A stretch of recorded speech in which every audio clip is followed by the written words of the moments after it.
So we began to wonder, here's the data on this. We began to, again, as I told you, it's about 80%. And this is not just that the user had the idea. This is not co-creation with the user. This is the user doing it first. Okay?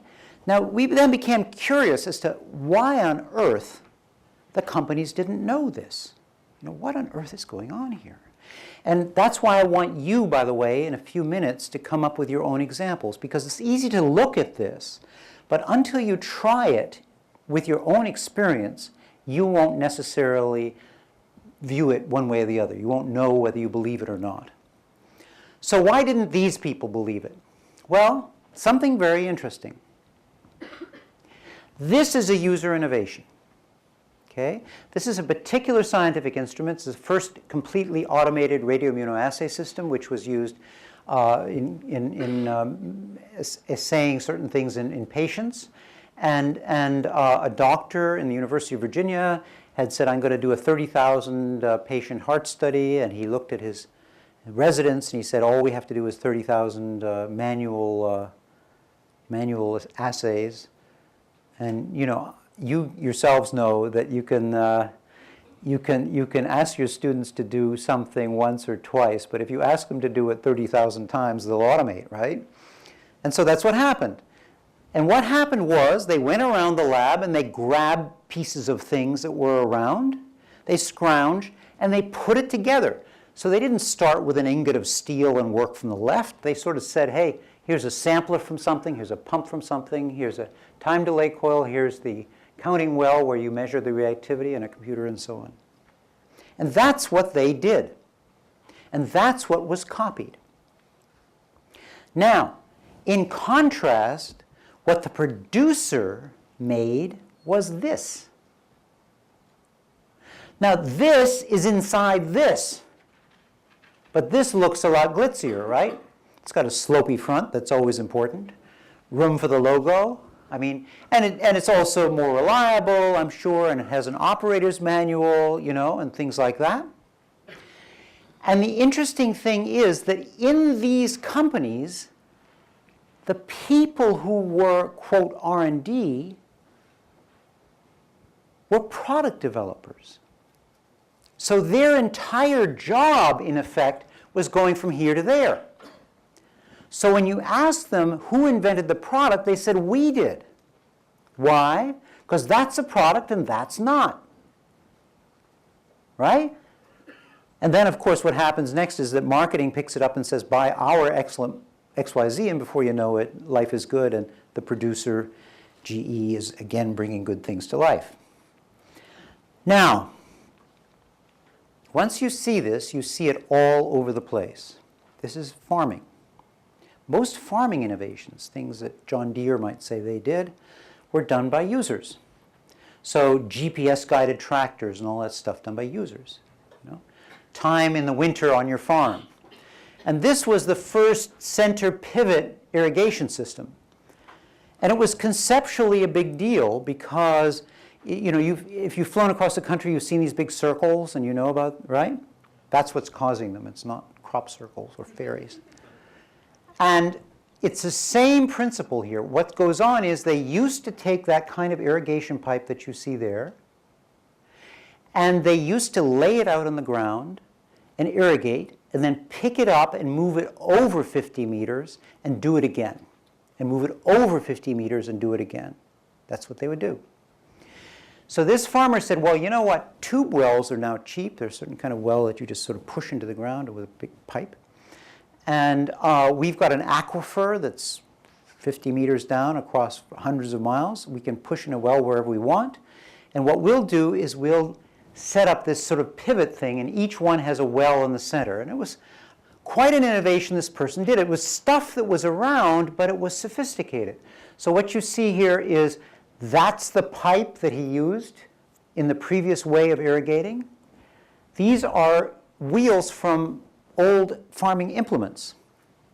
That's a piston, and what he did was he drove water through this thing, and he would drive it to the, in part to the sprinkler heads and in part to this thing here. That piston would drive and move the wheels. These wires, this was before microprocessors, these wires would basically sense a bend in the pipe and turn on the next valve, so the whole thing would sort of go around like this. Now, that spread amongst farmers, and I think it was Iowa. And then this happened. And this is the commercial version. And you can see it's considerably glitzier, right? Got rubber tires. Hey, we're not messing around. But it's the same damn thing, conceptually, right? So I and my students, we specialize in bad taste, no social graces whatsoever. We called up the Valmont company, which is this company here, and we said, so who developed this device, you or someone else? And they said, we did, my son. And we pushed the point, and we said, did you get any input from users, living or dead? And they said, certainly not. And when you send us our plaques, be sure to spell our names right. So we said, okay. But we also asked, did you know about this? They said, yeah, what about it? I said, well, isn't that it? Hello?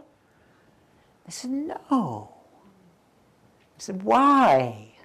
And they said, you should have seen the crappy quality of that farmer's welding. Which is, you know, we're all proud of what we do, right? And what these people do is the share of the innovation process which has to do with sort of improving stuff. Now, I promised you that what we would do next is, well, first I'll tell you about services. This all applies to services too. I'll very quickly tell you, so we're measuring services and where they came from, and users in banking services, for instance, developed them before banks do, and so forth. And I'll give you one example of that, which is so cool and fun, just to give you a feeling for it. And then comes your own, you'll get a chance to talk, which will be really wonderful. So you know, you all use internet in your hotel room, right? And that's a service, and hotels are very proud of it. Now, have any of you ever, in the time of AOL and dial-up and all that sort of thing, did any of you ever disconnect your hotel phone and connect up your computer? Did anybody do that? You did that? You did that? Yeah? Yeah? You did that? Cool. All right. So in effect, what you were doing was supplying internet in the room to yourself, right? Before the hotel knew anything about it. So we went and we talked to the guys at Marriott, the chain, who were supposed to be involved with R&D, and we said, well, so how'd that come about? They said, yeah, well, you know, first they said they did it, and then sort of thinking back, we said, so how did that happen? And they said, well, you know, thinking back, what would happen would be that the maid would come into the room and discover the phone in the middle of the floor, because sometimes you wouldn't screw it back on, would you? Right? And what did she do? Well, she called up maintenance, and what did maintenance do? They screwed it back onto the wall. Then what happened? Well, it kept happening, sort of like these phones are migrating, right? Just in the middle of the night, they get up and they pull them. Anyway, so then what happened? Well, what happened was we put on tamper-proof screws so that the guests wouldn't do that. It's an innovative response. Then what happened? The guests brought special screwdrivers and kept on doing it. Then what happened? We made steel boxes so they wouldn't. Covered the connection. Then what happened?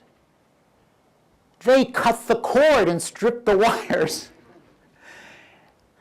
Then what happened? We began to think we better find out what they're doing before they tear the hotel down, you know? So the point is here, what you see is something very interesting. First, the users were doing it first, but second, the sensing instrumentation in the hotel was not set up to pick up the user innovation, right? It was maintenance who was dealing with it, and it was like, oh yeah, the phone walked into the middle of the floor again. You know, God does that. Got to get feet off that phone. And then eventually, only when it escalated, did it get up to somebody who began to think what was going on here.